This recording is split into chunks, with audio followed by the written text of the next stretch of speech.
Welcome, everyone. Hello, first off, good afternoon. Welcome to our project presentation panel, Navigating the Challenges of Women's Public History. I am Dr. Wendy Soltz, Assistant Professor of History and the Director of the Public History Program here at Ball State. Public history, I kind of want to back up and just talk a little bit about public history, includes the many and diverse ways in which history is put to work in the world. As public historians, we take rich historical scholarship that's been vetted and deliver it to the public in a user-friendly way.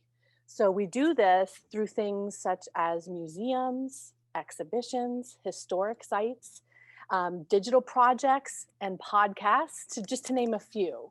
So every year, around a dozen of our amazing public history students go out into the field and complete internships.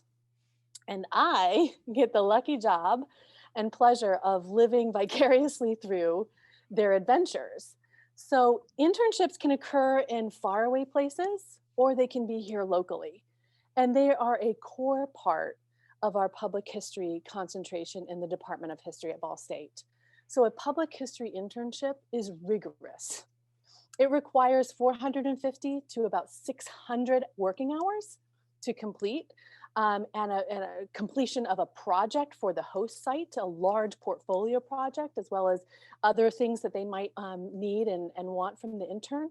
And it also could be earned 9 to 12 credit hours at Ball State. So there are several written assignments that interns go and submit to me as well. So these students have done a ton of work, in short, and we're here to showcase their projects. So first things first, I've got a couple housekeeping items. This panel presentation, as all of the panel presentations in the conference, are being recorded. So everyone will remain muted throughout the duration of the presentation, except our panelists, of course, and then me. I'll try to mute myself as much as possible.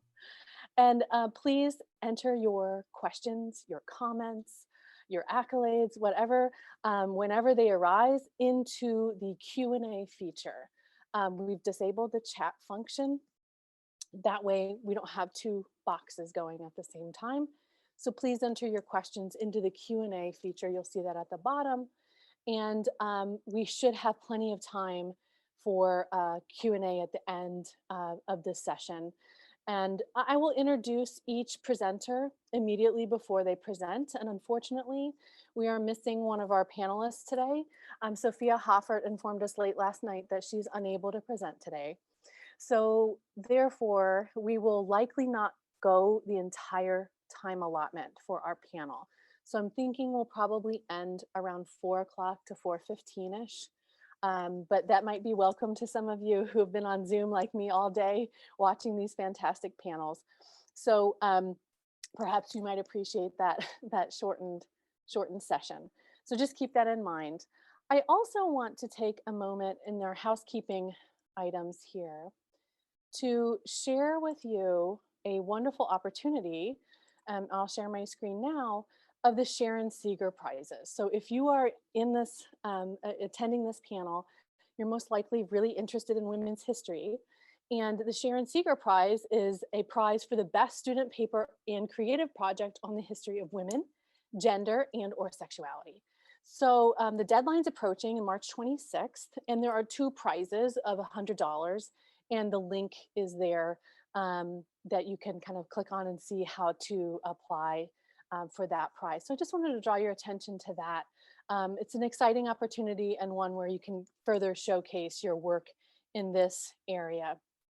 So with that, I want to also thank Dr. Jennifer Da Silva for sparking the idea of this panel, and the entire Student History Conference Committee, including Dr. Scott Steffen, for their hard work to organize this conference. It's been nothing but a breeze on the attendees side. So thank you so much for your wonderful organization.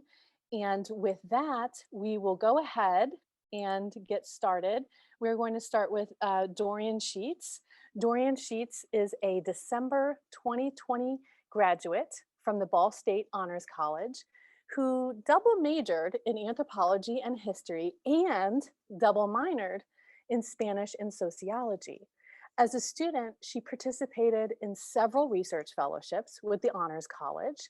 She has authored, translated, and edited several manuscripts and published articles, and has presented at numerous conferences around the US. Currently, Dorien works as a historian and interpreter at Tumacacori, she's going to help me pronounce this, National Historical Park in Arizona, and does freelance editing. So Dorien is actually currently in Arizona. Dorien will begin her graduate studies at the University of British Columbia in fall 2021, congratulations, with their Gender, Race, Sexuality, and Social Justice program. So I'll hand it over to Dorien to share her screen. Hello, everyone. Let's get this started, shall we? Okay. Slideshow. Okay, thank you very much. I'm Dorien Scheets. Like was mentioned, I'm actually reporting to you live from Arizona. I'm actually in Tumacacori National Historical Park as we speak. And I'm here today to present to you the research that I've done here for the park about Indigenous women's history, and also kind of, working to analyze dynamics of power that Indigenous women might have been faced with who lived in Spanish colonial missions like Tumacacori in the Southwest. So let's get started. So to begin, I'd like to describe how my internship came to be. So my internship with Tumacacori National Historical Park was supported through the National Park Foundation's Women Parks Initiative, which focuses on amplifying the voices of women and sharing how their stories are intertwined with national parks and historic sites around the country. My internship was funded for about 6 months, in which time I was tasked with researching the lives of women who lived in Spanish colonial missions, from around the late 17th century up into the mid 19th century, or in other words, the 1690s through the 1850s. If you're interested in learning a little bit more about the Park Foundation, you can follow the link that I've included in this PowerPoint. You can also learn more about the Parks Initiative or about my work through the Park Foundation. You can also learn more about Tumacacori by following the link below for the National Park Service. So to kind of set the scene and give you some background information about the time period in which I'm working with, geographic area, and kind of general background information, I'm gonna set you guys up with some info. So the time frame, like I mentioned, that we're working through is about the 1690s through the 1850s and covers the primary geographic area called the Pimería Alta, which is Spanish for the Upper Pima region, or the land of the Upper Pima. And it makes up the present-day Mexican states of Sinaloa and Sonora, and it includes the southern part of what is today the US state of Arizona. So this is kind of a wide geographic area, and then you see in this map, which is from 1692, just kind of the geographic area that we're working with. So we have down here, this is Sonora, okay?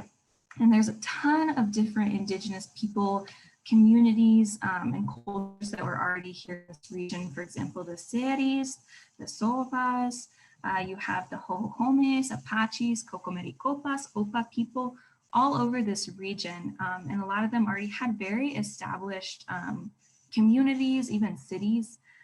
So what was happening is that the Mexican or the Spanish people, the conquistadors or colonists or missionaries, are coming up through the south of Mexico, up in through Sinaloa and Sonora and into what is today southern Arizona.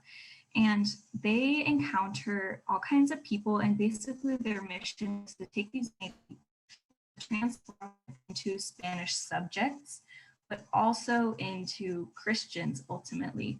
So that's their mission.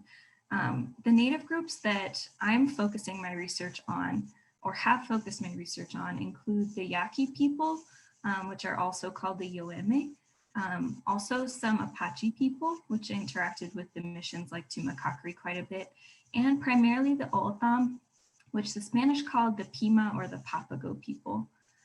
So again, just really quickly, the goal is to highlight women's history, but especially my personal goal is to highlight Indigenous women's history, just because they're so often overlooked in the historical record. But I realized that this was going to be a challenge for me doing research.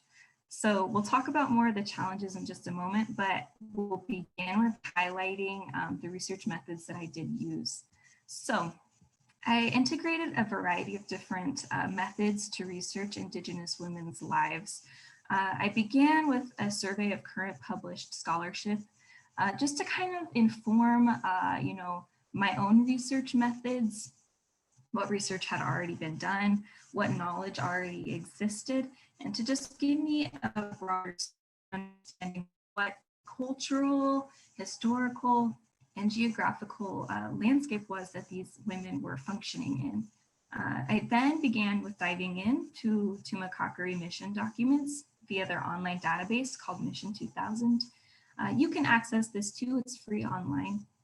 And this is primarily a compilation of different documents written by Spanish priests in missions like Tumacacri, but it also includes other missions in the Pimeria Alta and throughout Sonora and Arizona. So, and a lot of them look like this picture that's here on the right. Just take a moment and look at it. Can anyone make out anything of what's being written? I don't know, I was struggling for a long time. And that's one of the challenges that I'll mention in just a moment. So I also ended up using the University of Arizona's institutional repository, a master index of Spanish colonial documents, which includes things like legal documents, it includes, arrests, it includes people that sue other people, all kinds of good stuff.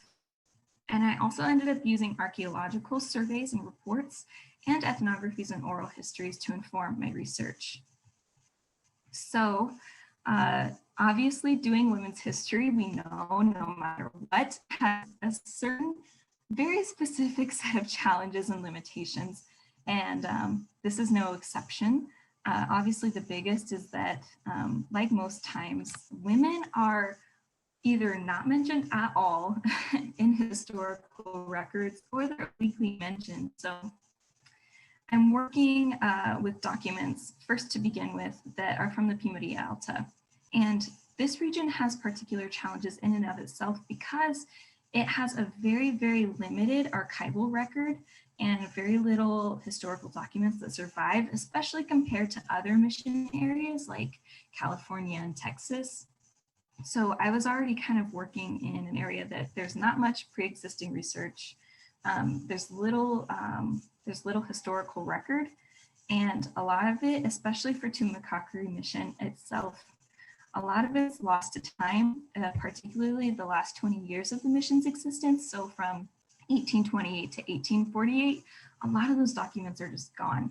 So not only am I struggling to try to get my hands on documents that are really limited, but the primary source documents that I'm, looking through, women are barely mentioned at all. This is a screenshot from the Mission 2000 database, and I was just searching by the term women, or that included females. And as you can see, if any of you are Spanish speakers, the titles that women are given is either daughter of a guy or wife of some guy. So, women, they're just depicted as these subjects that are passive. They have no real identity of their own. They're always kind of just figures that history happens to, or they just kind of are bystanders to history. They're never active. And that's evident in the historical record. So I struggle with that a lot. Also, I decided that, I was going to include archaeological surveys to try to combat these lack of resources. So, but then I ran into the issue that because of the pandemic and the fact that there's so little archaeological data that is digitized, that I couldn't really get my hands on a lot of the data that I needed to do for archaeological work. So then that was when I began to include oral histories, that I could use to fill in those gaps and kind of learn more about women's lives, especially Indigenous women's lives. And that really helped me. I integrated origin stories and ethnographies and other sources to really bolster my understanding. So what I ended up with was a picture that explored what life was like for Indigenous women prior to missionary contact in each of the cultures I'm looking at, so the Oldam, the Yaqui, and the Apache. And then I also did an analysis of Spanish perspectives. So what are gender ideas like for Spanish missionaries or other European missionaries that are coming into the Pimeria Alta? And I use these to try to create an analysis of the clashes or blending or just different tensions or resistances that women might have found themselves in the frontier and missionary community. So in the end, I created several projects or products from my research. I created a Two-Spirit or an LGBT history display for the park, which goes up in June, which is LGBT History Month. I created a Native American heritage display, which highlights each of those three cultures. I created a slew of research and bibliography, documents for future park use for them to use after I'm gone. And I also helped write, edit, and translate the Tumacacori National Historical Parks Interpretive Guide, which we just published. I've authored several articles about Indigenous women in Pimeria Alta Mission communities, which will be available on the website here shortly for Tumacacori. I've created various tours and pamphlets about women and power dynamics that visitors can use to guide themselves around the park and kind of put that into context within the place. I've also translated various press releases and displays and labels for the park into Spanish. We're working to get everything bilingual. And lastly, I gave a virtual lecture, pretty much like this one, for the National Park Foundation, just to kind of show them, the work I'd been doing with their support since I'd been here. So without further ado, I'm sure you're wondering, you did all this stuff, but what did you actually find out? So we'll talk about that now. We'll do our findings and takeaways. So based on this preliminary research that I did, what might the world have looked like for Oldam, Yoemi, or Yaqui, and Apache women that lived in Spanish missions like Tumacacori? This is a picture and illustration of what we think the mission might have looked like when the Franciscans were here. So we have, for example, living quarters there on the left, and then the church itself being constructed over on the right side. So, put concisely, what I found most important or moving is that, firstly, women were active subjects. They were not just passive individuals that history happened to. They had active roles in their own communities. They functioned as cultural brokers within Spanish missions and helped to mediate tensions between local Indigenous cultural values and those of European colonists and missionaries. They helped mediate religious tensions and ethnic tensions and more. So they were kind of in relative positions of control within their missionary communities because they were in the majority, and they helped to transform local material culture. And they introduced their own Indigenous culture into the colonial home and public space. So in other words, women were the primary agents of acculturation and helped to move along Spanish colonial and missionary culture to be more syncretic within Indigenous custom and culture. So, for example, one key thing that I think of to kind of exemplify this is the fact that Indigenous women were deeply familiar with the landscape in which they lived. Most of this region in the Pimeria Alta is part of the Sonoran Desert. So for a lot of colonists coming from Europe, this landscape is completely new for them. They had no idea how to navigate the land in which they were living, new sets of illnesses and disease that they were facing while they were traveling. But who did was these Indigenous women. In Indigenous cultures in the Oldam, Yaqui, and Apache societies, women were the primary people who were in charge of botanical healing and had the most botanical knowledge. They were doing most of the gathering. They were creating the salves and the ointments, creating the teas and herbal brews. So they knew, and the Spanish colonists knew that they knew. So they came to rely on so many of these Indigenous women and their knowledge, able to heal themselves, especially in missionary communities, which were kind of like a petri dish for disease. So you see a lot of local healing methods and local recipes from Indigenous women that ended up in really important medicinal books that were published from the Sonoran Desert by Spanish colonists.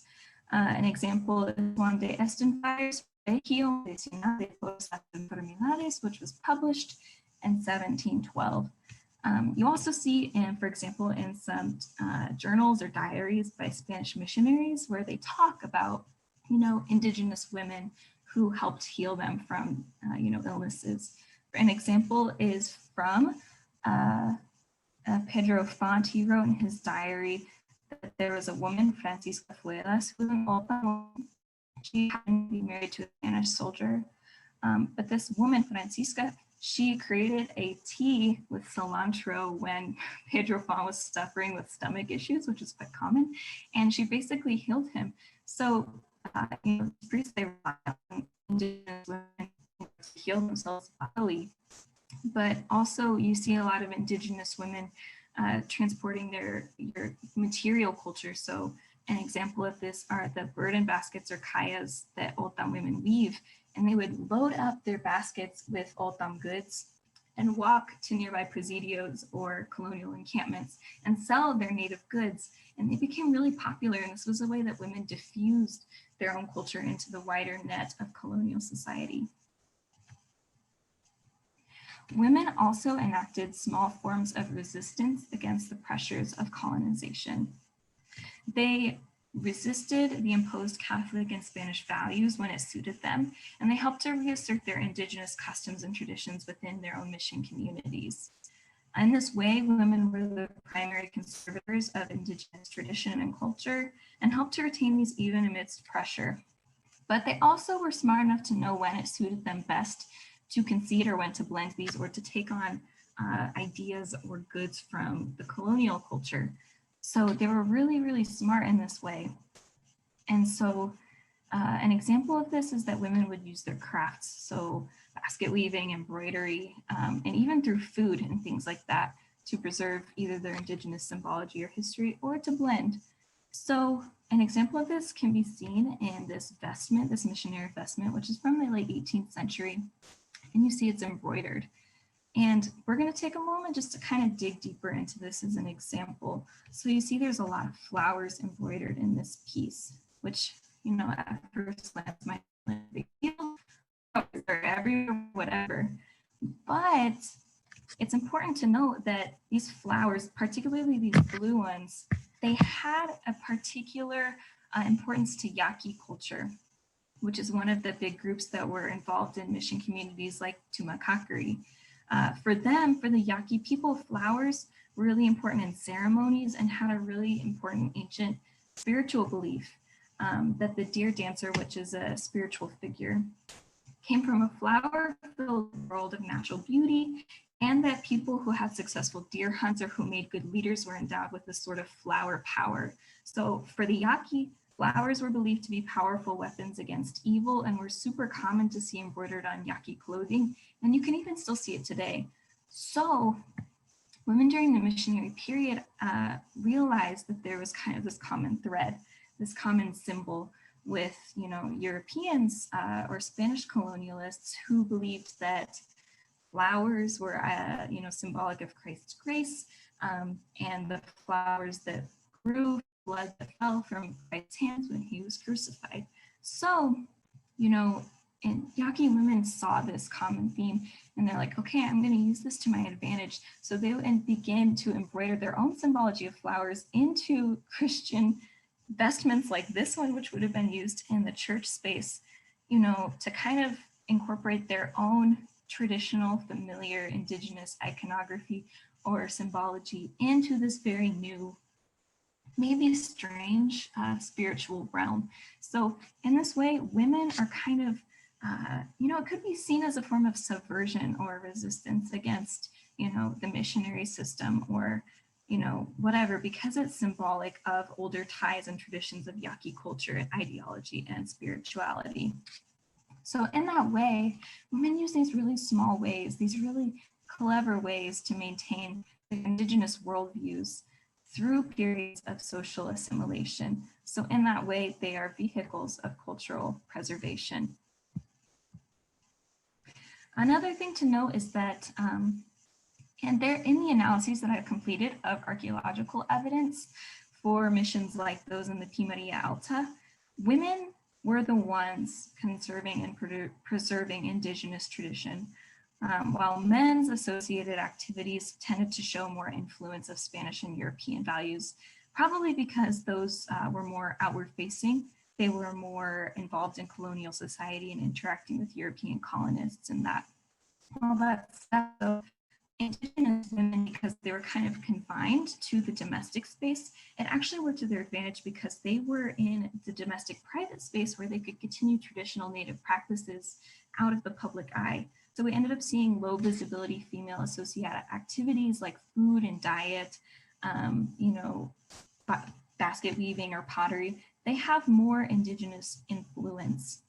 So in that way, through this kind of domestic space, women were a thread of continuity between generations and a force of cultural conservatism as compared to men. And they were the primary keepers of Native tradition and culture, which is often still true today in a lot of Native communities. So in other words, at the end of the day, women were not passive victims of colonization or the mission system. They found ways to challenge the pressures of colonization and missionization. And sometimes they worked really hard to preserve their, you know, Native cultures. Another thing to note is that these women, and also when I say women, I'm including, you know, trans women and, you know, people who are even non-binary or whatever. Women and LGBT people had to deal with a lot of huge changes in social regulation and shifting gender roles with the imposition of the missions. Ideas of what was considered permissible in terms of gender representation was super harshly challenged with the Spanish missionaries and colonists. Before contact with Spanish and other colonial settlers, North America was super welcoming to gender and sexual diversity. Some estimates suggest that there were over 200 different language terms for alternative gender identities across North America.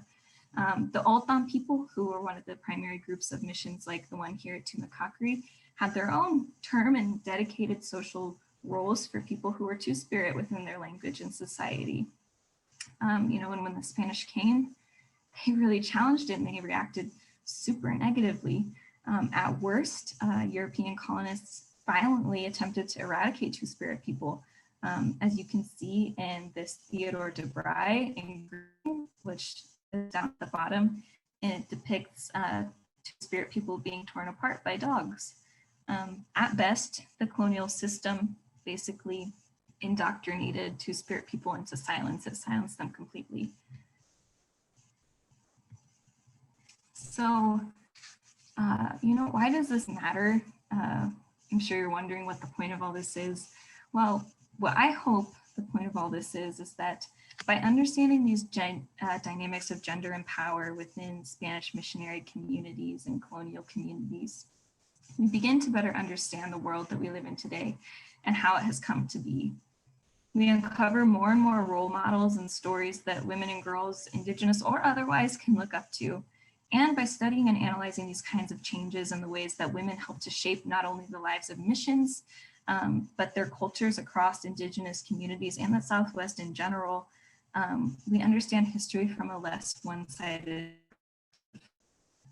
Often that's what we have, and currently I think that is what we have when we're talking about Indigenous history and the history of the Southwest in general and colonial history.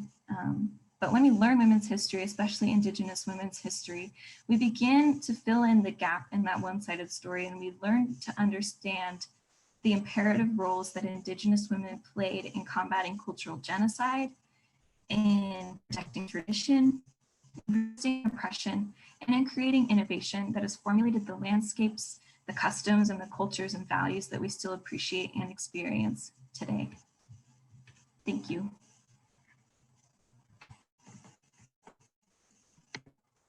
Excellent. Thank you so much, Dorien. It's always wonderful to see the vibrant photos.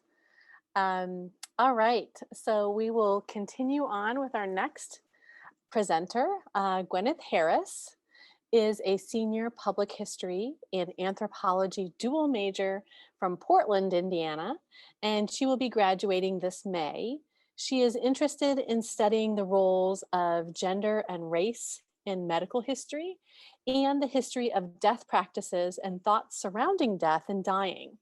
In 2019, she traveled to Wales to work with screenwriter and director Andrew Birkin to research and transcribe sources which are being incorporated into her honors thesis entitled Straight On Till Morning, spelled Mourning,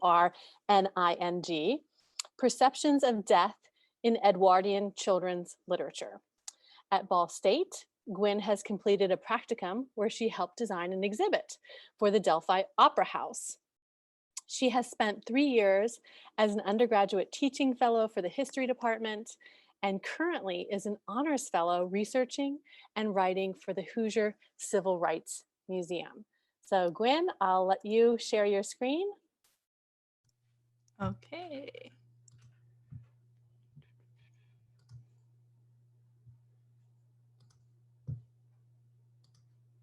All right, so thank you for the introduction. I'm happy to be here. I've seen lots of people present at the Student History Conference for years now, and this is my first opportunity to present myself. So it's very exciting for me, and I loved my internship, especially because it directly related to my interests and kind of expanded on them. So I'm happy to kind of have an opportunity to just talk about it. So I'm calling this Unexpected Expectations because in this internship, I learned a lot of expectations of women in the 1940s, 50s, and 60s that were unexpected to me. They really combated my preconceived notions of what was expected of women in this time period.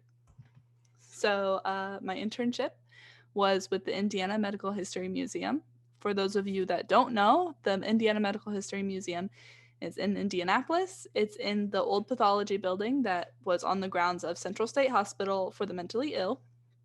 The building itself was inaugurated in 1896 for medical education on the physical causes of mental diseases. So this building was in use until it became a museum in 1969. So what's really awesome about that is because it transitioned from in use to museum is that many of the equipment and everything is exactly the same as it was as when it was in use. So it's a really awesome museum. If you haven't been there, highly suggest it. So how did I get there? I've always loved medical history. Growing up, it was something that I totally geeked out about all the time, and I loved the Indiana Medical History Museum. So when the opportunity came for me to find an internship for my major, I immediately was like, I know where I want to go. So I got in contact with Sarah Halter, who is the executive director there, and she said, it'd be great to have you here for the summer. Well, then, COVID happened. And it was a lot came into question. I was originally going to do guides, like be a guide to give tours there. And so I trained for that. And then, in the hopes that the museum would be able to open again within a few weeks, and it didn't. So I actually started cataloging collections there, which meant, I read this pile of documents, totally got lost in them for hours at a time, and then could write about them. So let me adjust this. Mostly what I did was actually cataloging patient newsletters from the 1990s, just before Central State Hospital closed. I am not going to talk much about that today, just because it goes outside of my time frame and I haven't gotten permission to share or talk about that, but I felt it was unfair to them to just leave them out completely. Mostly, however, I talked about, I cataloged pamphlets and manuals that had to do with contraception, family planning, just general expectations of what it meant to be a wife and mother after World War II. These manuals belonged to a doctor that worked at Central State and then donated them. So these were manuals that women in Indiana during these time periods would consult for answers. So let me take a breath here and look at my notes. Something that I found really interesting about these manuals is that while contraception obviously had connections to the physical body, a lot of the family planning and expectations of a wife and mother actually linked to psychological issues and mental health. I was very surprised to figure out that the sex education manuals were for a very wide audience. So there were some for girls and boys from preschool, one specifically for 10-year-olds. Apparently that's an important age. And then moved more into, married couples I expected, but then menopausal women was surprising to me because at that point, I'm used to modern times when women at that age are more knowledgeable about this subject. So my general findings, my project was much different than Dorian's. I wasn't working towards a research project. I was cataloging. So I don't have as much fancy information as her. I'm also reporting from Muncie, Indiana. So, it's kind of sad. But my interesting findings that I did want to point out, because there was lots of interesting stuff that I found, but these were kind of my favorites and things that surprised me, is that healthy sexual relationships among a married man and woman were linked to mental well-being. So there was definitely that psychological link that if you had a healthy sex life, then you were going to be happy. And if you were unhappy, it probably linked to an unhealthy sex life. So as I kind of talked about before, a lot of the authors that wrote these manuals suggested teaching sex education to young children. That was very surprising to me. But they said that, at a young age, children have questions, and so you wanted to address it as a natural thing that happened. So by the time they got to, 10 and young teens, they weren't dangerously trying to figure out things themselves. And so the idea was to make them prepared and be comfortable and knowledgeable about sex. So many women of various ages during this period were not familiar with the elementary anatomy and physiology of reproductive organs. So that was also surprising to me because, I'm used to a time when information is so easily accessed. And during this time, sorry, my cats are crawling all over me. Something fun about doing Zoom calls from home is that these women got, they went through experiences. They had sexual experiences, and they didn't necessarily know what was happening to their bodies or the medical side of it, which is very, very interesting to me. So something that also surprised me is that while reading these manuals, they're very focused on women leading a balanced sex life. So between the wife and the man, it wasn't all focused on the man. The important part was to find a sexual balance between the two, which seemed very modern to me. I was very surprised to find that out until I made it to the part that was talking about how, a healthy sex life for a woman resulted in a better mental state, which made her a better wife and mother. So that last part kind of fit in with my preconceived notions of this time. So let's make sure I didn't skip. So the challenges that I faced. Of course, I already mentioned remote work. This was very sad to me, who loves having my little hands on these sources.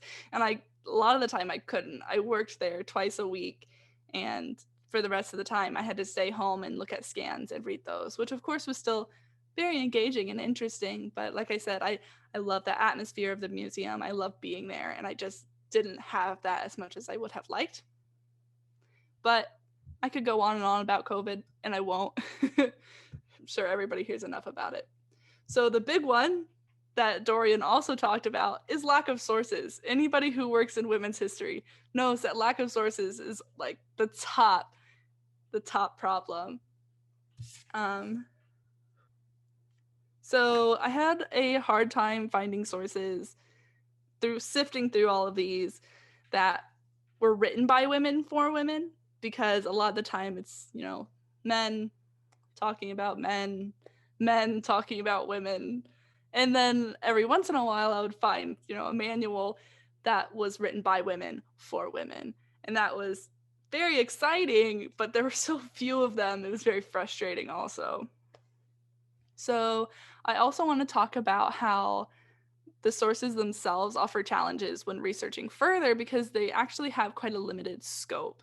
So I had to remind myself that these sources reflected a very specific group of people. They were specifically reflecting white middle-class women. So there was a lot lacking specifically in these sources. And I also had to question these societal expectations in these manuals versus the reality that women would actually live. So while the sources reflected ideal gender roles, I had to keep in mind that they didn't necessarily reflect how women actually lived and thought about sex in their bodies during these times. So the impact for the museum and for women's history. I catalog these manuals so researchers can more easily access them. I know that museums usually have a lot of backlogged work and not enough resources to hire hands to sort or catalog what needs done. So a lot of the time that results in, that sad archives that are just boxes and no one knows what's really in them. And anyway, it's hard enough to research women in history. So, and then you add all that in, like, who knows what's out there. By digitally cataloging these medical manuals about women written by other women, I expanded the pool of resources available for people that might need them to research or people who are just curious about them. So for myself, there's lots. This was a very reflective, growing experience for me. I learned a lot about myself and a lot about what I can do. So honestly, first research and it inspired me to do so much research because while I was reading them, I was just taking my own notes and very excited about the subject. I already had an interest in medical history, and this expanded so I could think about, question the role of gender and sexuality and race, like what was missing from these. These were all things I wanted to know. And so it definitely impacted me in a way that made me want to learn more and research further about this and get more into women's history. This also, on this slide I want to talk about, I kept a journal at the time of my internship, and I was reading through it to prepare for this, and I found one quote that I want to say. So I'm going to sound very robotic, it's because I'm reading. So working with primary sources outside of classroom setting, where a book or class guidelines could not tell me what to look for or what questions to answer. It tested my ability to effectively read primary sources, which inspired me to ask my own questions about the material. It was the first time since coming to Ball State that I actively realized I was using skills I've been learning in class in the real world. So, class can teach you a lot. Sitting in class can teach you a lot.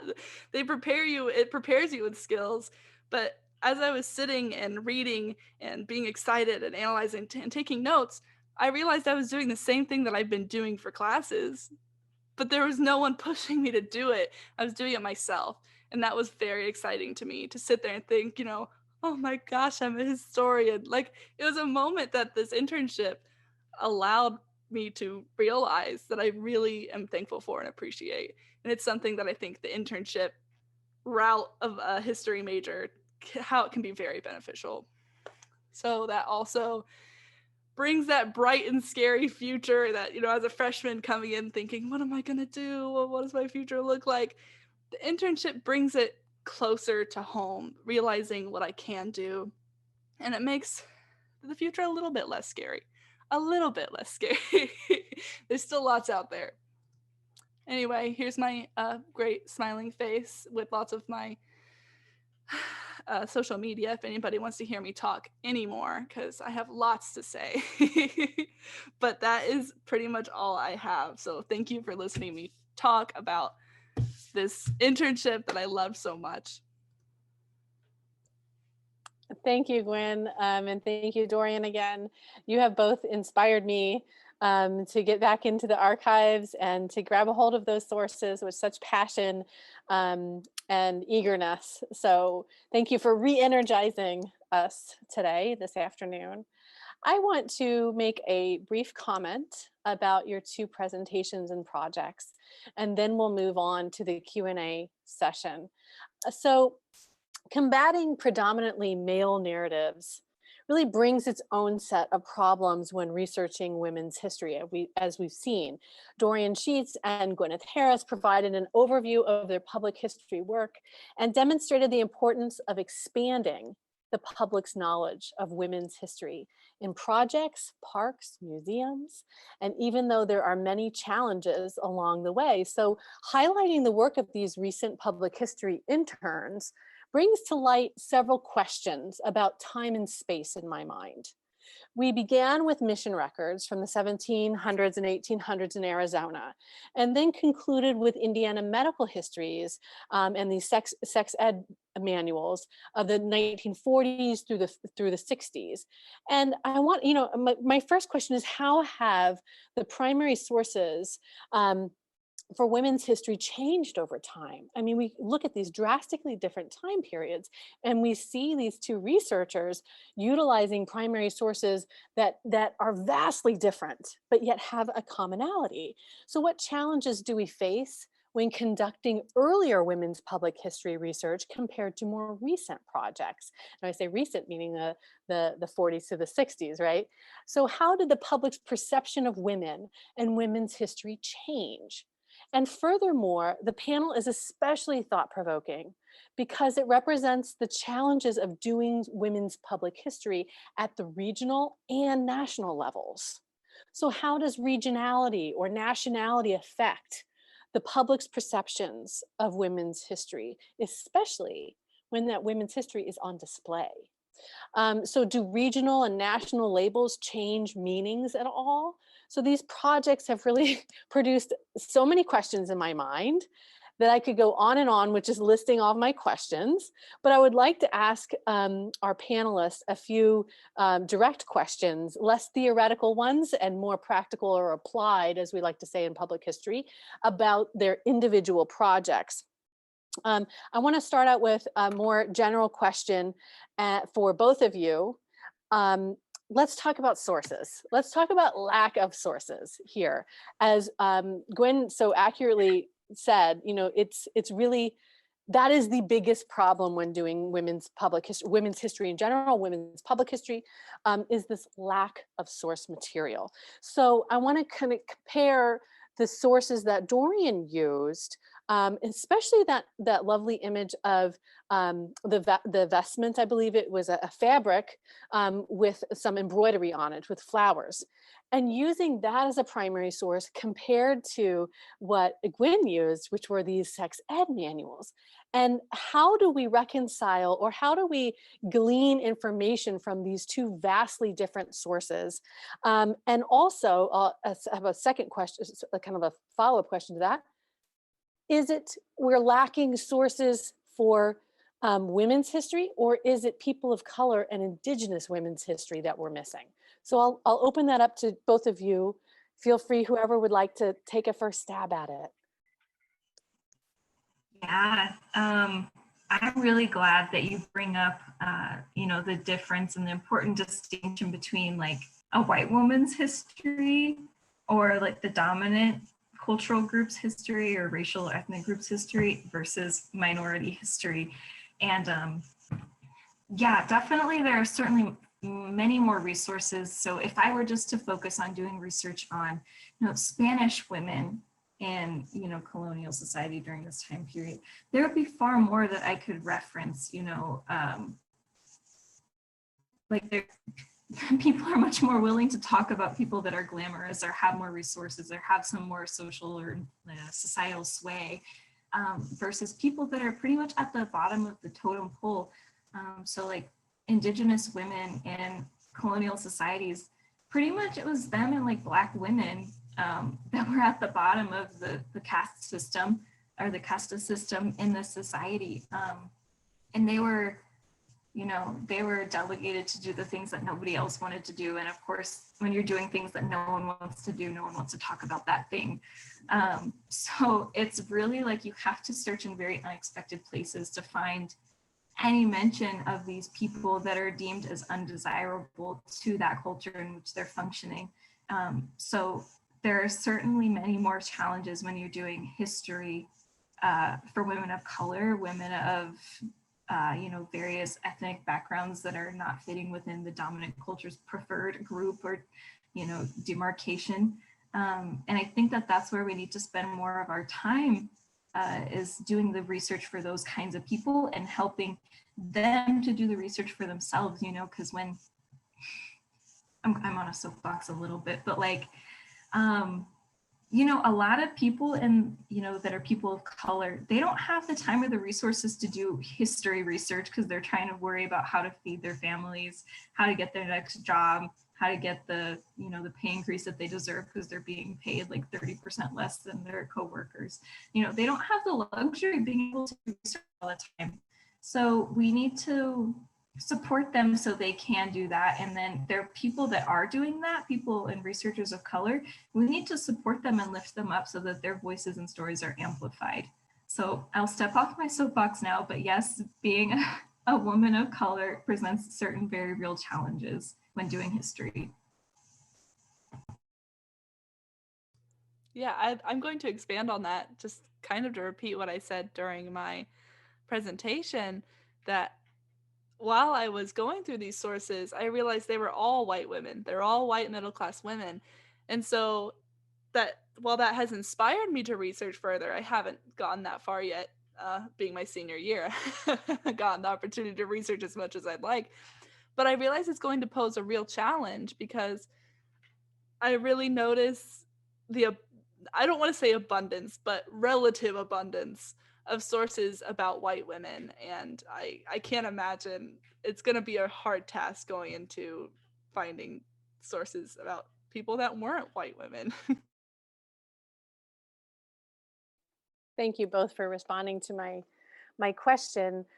We do have a question in the Q&A box that I will read for everyone. And just as a reminder, those attendees, you can post your questions in the Q&A box at any point. We are going to be answering questions that I have kind of curated ahead of time, as well as those in the Q&A box. So go ahead and post them whenever you are inspired. So this question is for Gwen. You mentioned the surprise you had in some of your findings about how certain ideas, manuals, etc., seemed rather modern in comparison to your preconceived notions on the topic from the post-World War II era. Did you have any resources that hinted toward any strong female support or opposition towards certain ideas of sex education, sexual relationships? If not, do you think they are out there for access, possibly hidden away, untouched in a box, in a dusty archive? Oh, that's a juicy one. Go ahead, Gwen. Go ahead and unmute yourself first. There you go. Let me read that for a second again so I can gather my thoughts on that. So a lot of the resources that I did read didn't, sorry, I'm thinking through this.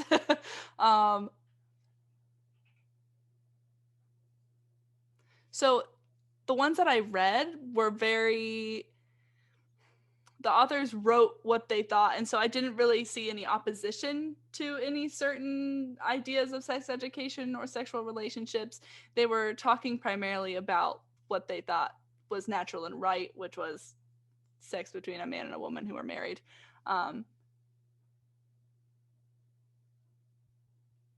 Sorry, I keep rereading. It's such a good question. There's so many levels. It's so complex. I think that there are definitely a lot of sources out there hidden away, untouched in a box, in a dusty archive. It's a nice image to imagine, that present different ideas of sexual relationships and different perspectives on what was right or what was wrong. Some that would support strong females, or sorry, my cat's right here and he's really distracting me.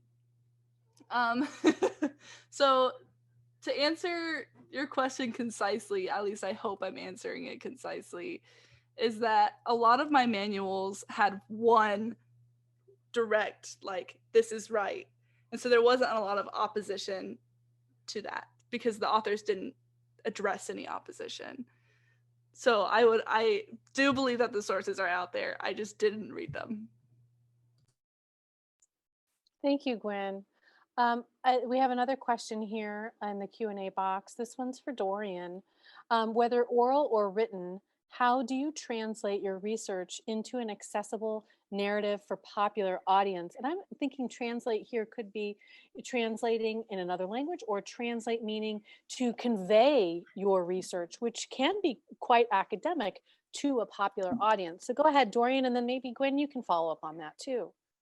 Yeah, Scott, that's a great question. And frankly, translating the research to one that's accessible to, just any human is really hard, especially for me, because so much of the writing I have done and research I have done in the past has been super strictly academic. Trying to refine the research I did, which frankly I had originally written in a format that was for my thesis, so it was super academic. Trying to boil that down into more easily digestible bite-sized pieces that retain their their importance and the undertones that history carries with it, especially Indigenous women's history. It's hard. So luckily, I've had support from my coworkers in the interpretive team at Tumakakri. They help me to review writing that I've done about things like race in missions, or Indigenous women's medical history and missions, et cetera, et cetera. They help me review and break down what I'm trying to say in more bite-sized pieces. And that has been extremely helpful. I've had to learn to write for like a 8th or 9th grade reading level, which there are actually platforms online you can use, like you put your text box and it says, okay, this is really tough, like this is for a 13th grader, like a college student, you need to take it down, and it will give you suggestions for how to simplify. So there are different ways, and it's been a big challenge for me and something I'm still working on. So thanks for asking. I hope that helps.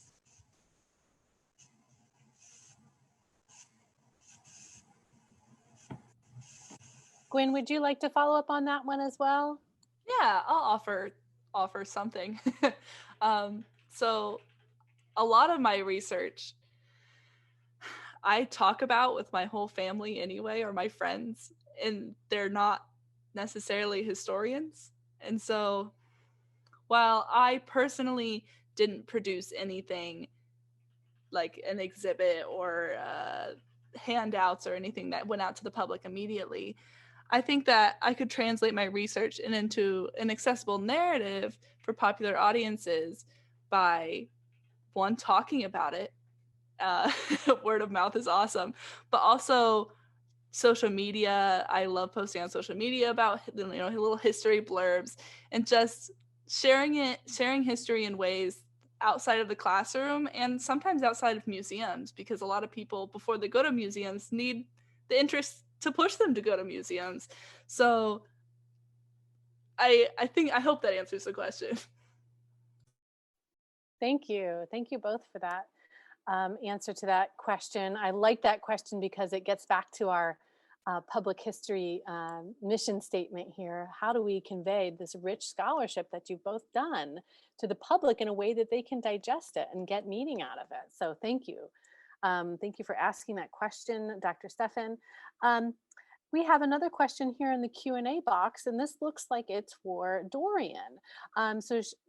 She says, Gwen had stated something about how it impacted her and how she learned a lot about herself, meaning the internship. Is there anything that you found out about yourself during your internship and research, or anything that you found was the most impacting or impactful? That's a great question, Carly. Thank you. I feel like I learned a lot about myself throughout this experience, and I'm still learning every day something new.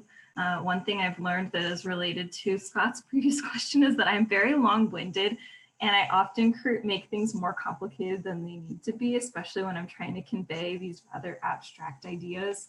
So it's been a real challenge for me to try to learn how to say what I want to say without saying it again, saying it a different way, and then repeating it all.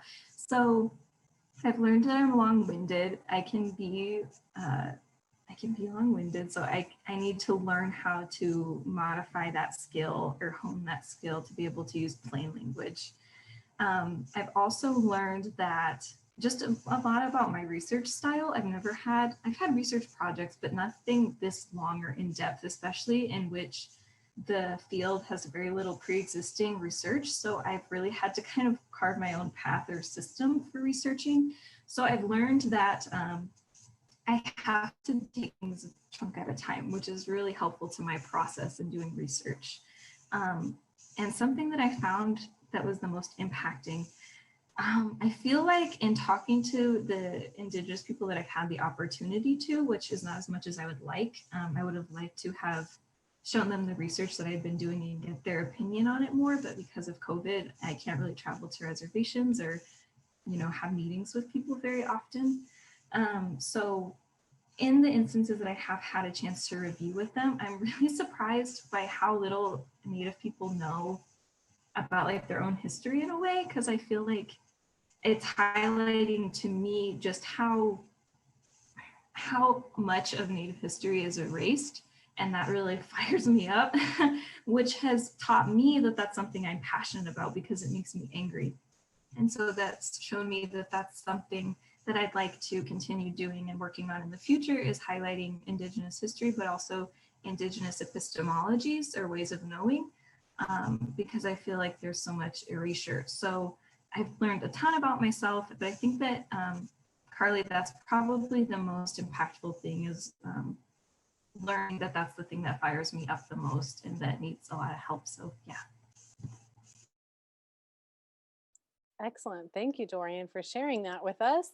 It's always nice to know the thought process behind the internships and to know how you're growing as a researcher, as a scholar, as a public historian, but also as an individual, right? So these are wonderful experiences that we can all learn from. I want to ask now a question, and those of you that are in the attendees, please feel free to post more questions in the Q&A box. Gwyn, what were some of the challenges of working with private information? Okay, so you specifically work with some medical information, right, during your internship. So I know you did not work with actual medical records, but the newsletters and collections of manuals were not allowed to be shared, saved, or shown to anybody. So could you talk a little bit about what it's like to work with kind of classified primary sources? It's very frustrating. As somebody who loves to talk about what I learn and what I research, oh my gosh, it's so frustrating because, I would get off work and text a family member or friend and want to talk about it so bad, or send a picture of an interesting, like, something I came across, and I couldn't without explicit permission to do that. So it's very frustrating and a little bit disappointing, but also very exciting. It makes it feel like I have access to information that anybody can ask for. But it was a very interesting challenge to overcome, to not just, spill everything that I learned that day. Well, there's another question in the Q&A box that kind of follows up on this question that I just asked you, Gwyn. So here we have, how did you overcome the challenges posed by both the lack of resources and limitations of your sources in your internship? So did you go elsewhere to kind of fill the gaps, in other words? So because I didn't create a specific research product from these sources yet, I have yet to find sources that do fill those gaps. However, when I do go to research more, I will have to find a way to fill those gaps, because to answer it succinctly, I haven't overcome those challenges yet. I'm still facing them. I've still yet to face them. There's no time when I just step over the boundary and everything's solved. It's a continuous process in women's history, finding sources that work.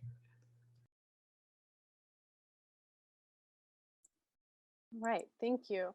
Dorien, you mentioned that Indigenous women functioned as the primary conservators of Native custom in mission communities by maintaining Indigenous culture in the colonial domestic space. So we want to know, how did marriage play a role in this, or what role did marriage play in this at all? Yeah, thanks for asking. So we know that there was a fair amount of intermarriage and ethnic mixing in genetic exchange in Native and European colonists, between Native and European colonists. There's that picture of the Costa painting that I had in my presentation. So we know that there's enough blending going on that colonial society feels the need to create these social demarcations for the different kinds of relationships that people are having, right? But one thing I've noticed in my research is that, there's a fair amount of blending between Indigenous groups and mission communities.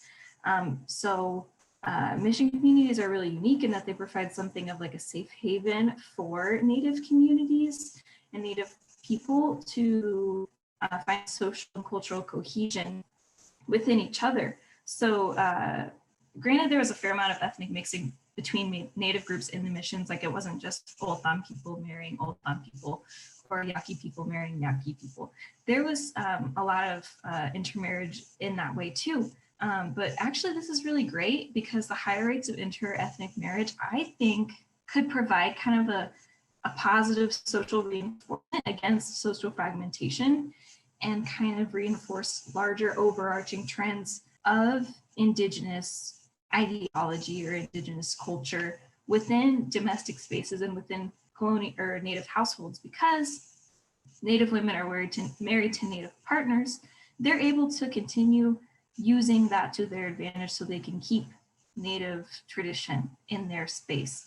So what we end up seeing is that a lot of archaeological data in missions like Tumacacri or Calabasas or Guevavi, which are nearby here, they show a much higher concentration of Native goods or Native pottery or Native woven things or ceramic things compared to imported or Spanish style goods, which shows that, I think there's something to the fact that Native people were sticking together.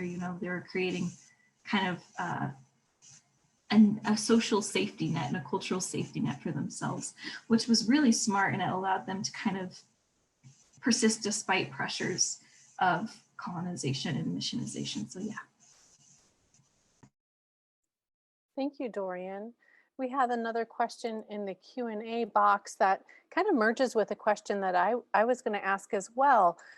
So here, this questioner asks, since Gwyn mentioned transferable skills from classroom to work, I wondered what challenges or gaps you faced as you entered into such diverse work environments. And this is compounded by the pandemic.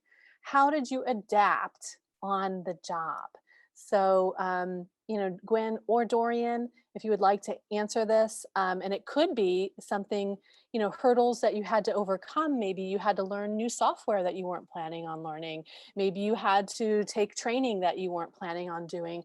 Anything, you can answer that however you will.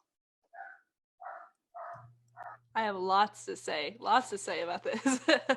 So, like I said before, there's lots you can learn in the classroom, but once you start an internship, there's so much more non-history things that you have to do that I never would have thought of.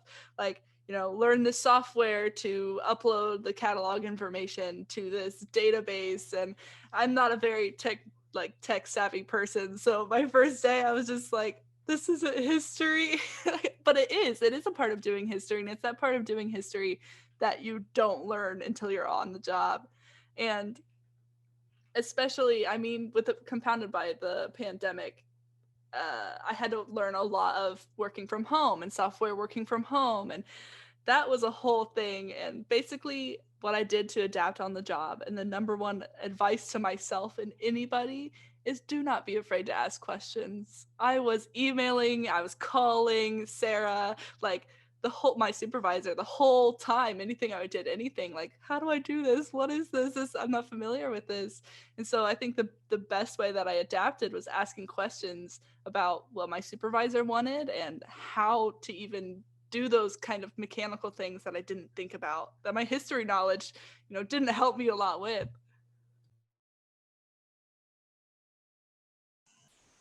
I think Gwen did a great job answering that. I feel like I had the same experiences. Like, I didn't think I'd have to learn how to use InDesign to create pamphlets and brochures. Like, what's an InDesign? I have no knowledge of that, but now I use it all the time. Or being an employee of the federal government has its own set of challenges. So just navigating like the bureaucracy and all of that stuff is challenging too. So speaking of diverse work environments, each environment is going to have its own challenges. So I think Gwen did a great job of describing, things are unexpected and you just have to roll with it. So being a flexible historian is the most important thing. Excellent. Flexibility is key. I want to end the Q&A with just one last question. Unless there's others from participant or from attendees, please post them in the Q&A. I just want to end with a general question, kind of looking forward and looking backwards at the same time. What, if you had more time, if you had more, maybe even more financial resources, what would you like to continue doing? I know Dorien is still in Arizona, but what would you like to continue doing with your project, with your research, that maybe you haven't had the time or funding to do so far?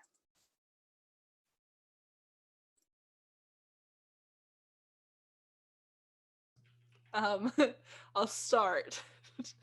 I definitely would spend more time going through these materials that need to be cataloged, spending more time reading them, researching them, and I really want to create a final product. I say final, a product with many more products in the future, I hope, where I can take what I learned and write about it and produce something for it. And I haven't had that time yet, being a senior and this being my last semester, and that's a lot of work in its own, but I'm going to have some time off before grad school, and I think I'm finally going to get that time to spend more time, hopefully at the museum with these sources, or trying to find sources that fill those gaps we talked about, to create something, I mean, if not for a public history and for myself, because I love researching. As anybody can probably tell, I'm very passionate about it. And so I absolutely cannot wait to have that time to do that. Well, like Dr. Soltz said, for me, I'm still here at the park.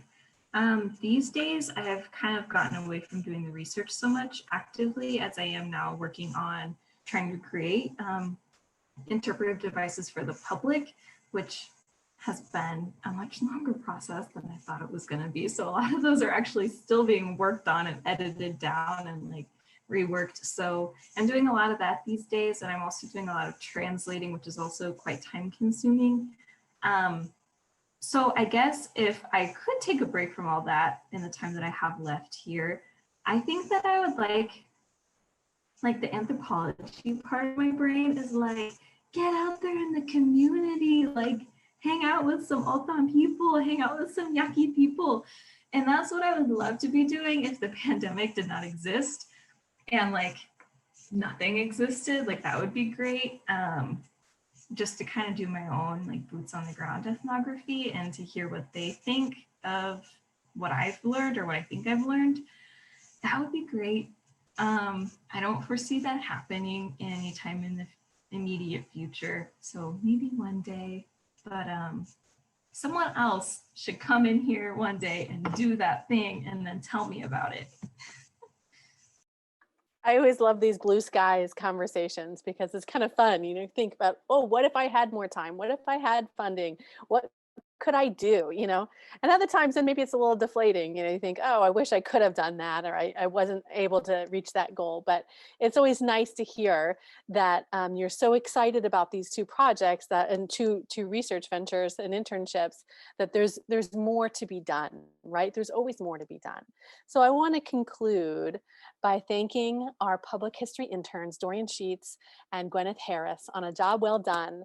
And thank you all for attending this panel. I hope you are enjoying the Ball State Student History Conference and that you'll attend additional sessions tomorrow in order to explore the work that other students are doing. We have panels at 9 o'clock, 11 o'clock, 1 o'clock, 3 o'clock, and then of course ending with the awards ceremony and closing remarks. Please keep in mind that the panel at 1 o'clock is actually the keynote address by Dr. Brett Shadle of Virginia Tech University. That will be tomorrow, March 12th. And his talk, entitled Exiles, Defending Their Empire, Ethiopian Refugees and the Continuity of Independent Ethiopia During Italian Occupation, 1936 to 1941, includes research that he actually did here at Ball State. So keep in mind, check out the schedule for tomorrow, and we hope to see you back at more panels. Thank you, everyone. Have a good rest of your day.